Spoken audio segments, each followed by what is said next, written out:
Assalamu alейкум устаз, мектептерге араб тилин киргизсе болобу, сиз колдойт белеңиз? Албетте колдойт элем.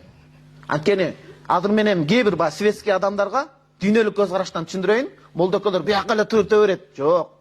Мен өзүм футболистмин дагы, билесизби? Мектепте окуганда футболист болгум келет эле. Мекенова билет, өкүл атам отурат.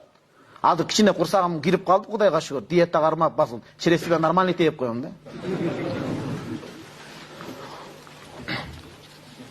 Ошондо азыр мисалы мындай светский жактан түшүндүрүп берейин. Кытай тилин үйрөнүш керек азыр мисалы. Бала ачка калбайт. Мисалы туурабы? Кытай тили дүйнөнү каптап атат. Араб тилин сөз үйрөнсүн. Эмнеге араб тилин үйрөнөсүн? Мына араб тилин үйрөнүп молдо болуп кетеби? Жок. Саудиядан, Эмираттан, Дубайдан арабтар келет. Ошолорго котормочу болсо да жаным багат ал.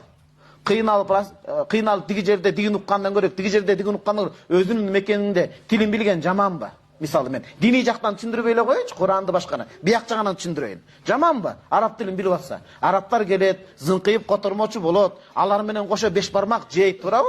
Сонунда машинесин айдайт, котормочу болот, акырында акчасын алат. Чөнтөк алса, неси жаман мунун туугандар? Эртең мына араб өлкөлөр менен мамиле бизде бекемделип атат. Араб тили мыкты үйрөнүп кетсе, дүйнөлүк деңгээлде, ошол жерге элчи болуп барып калса мисалы, чоң окуучулар жаманбы? Бул жакшы туугандар. Ошончо мектепке киргизсем болот, бирок бул мындай бир татал процесс, муну бүт кадамдарын түзүш керек. Анткени кадрларга муктажбыз, муну толук изилдеп чыгыш керек. Албетте, кантип мен каршы чыгат элем.